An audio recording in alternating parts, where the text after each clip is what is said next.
दोस्तों modulus inequality का cat का एक ऐसा सवाल जो आपको सारे कॉन्सेप्ट रिवाइज करा देगा मॉड के और इनइक्वालिटी के। आइए देखते हैं आज की वीडियो में।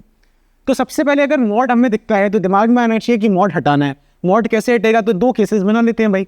एक केस जब x की वैल्यू बड़ी है -9 से या इक्वल है, और दूसरा केस जब x मेरा छोटा है -9 से। अब -9 ही क्यों रखा? तो मैंने इसको मन में 0 रखा, x की वैल्यू -9 है, मैंने दो केसेस बना लिए। अब अगर x -9 से बड़ा है तो आप यहाँ कुछ भी रखोगे तो पॉजिटिव आएगा, तो मतलब मॉड हटा के मुझे किसका मल्टीप्लाई करना पड़ेगा? 1 का। तो ये इक्वेशन बन जाएगी x² -x -9 plus x greater than 0। दोस्तों -x प्लस x निपट जाएगा। x² -9 को मैं लिख सकता हूँ x -3 x + 3 ग्रेटर देन 0। जिस इनइक्वालिटी को अगर हम सॉल्व करेंगे तो नंबर लाइन पर दो नंबर्स लेंगे, इसको 0 रखोगे तो वैल्यू आएगी 3, इसको रखोगे तो -3, प्लस माइनस प्लस प्लस वाले घर उठा लेंगे, यानी x मेरा जो है वो बड़ा होगा या तो 3 से, या फिर मेरा x छोटा होगा किससे? -3 से। अब रही बात इस केस के लिए, मुझे इनकी भी सुननी है, इनकी भी सुननी है, दोनों की सुननी है, तो दोनों की कैसे सुने? तो मैं एक नंबर लाइन बनाऊंगा। नंबर लाइन पे -9 लिखूंगा, नंबर लाइन पे 3 लिखूंगा, नंबर लाइन पे -3 लिखूंगा। ये भाई साहब कह रहे हैं कि -9 से आगे चलो, ये भाई साहब कह रहे हैं कि -3 से कम चलो या फिर 3 से आगे चलो।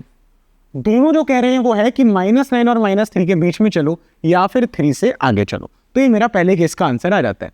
आइए दूसरे केस की बात करते हैं। तो x -9 से छोटा है, मतलब अगर -9 से मैं छोटा रखूंगा तो इस मॉड का आंसर नेगेटिव आएगा, तो मॉड हटा के -1 का मल्टीप्लाई होगा जो इसको प्लस बना देगा। तो ये बन जाएगा x² + x + 9 + x greater than 0। ये क्वाड्रेटिक बनेगी x² + 2x + 9 ग्रेटर देन 0। अब क्वाड्रेटिक की खास बात होती है, अगर x² का कोफिशिएंट ये पॉजिटिव है, जो कि है भाई, और डिस्क्रिमिनेंट आएगा 4 - 2 का स्क्वायर 4 - 4ac, यानी कि माइनस नेगेटिव आएगा, तो फिर बोला जाता है कि ये हमेशा पॉजिटिव होगा। और ये हमेशा पॉजिटिव होगा मतलब कुछ भी रख दो पॉजिटिव आने, तो आंसर आएगा ऑल रियल वैल्यूज। बट हमें इनकी भी सुननी है, इनकी भी सुननी है, सब कुछ आ जाए या ये आ जाए, मतलब ये आ जाए कॉमन होगा, तो यहाँ से आंसर आएगा x < -9।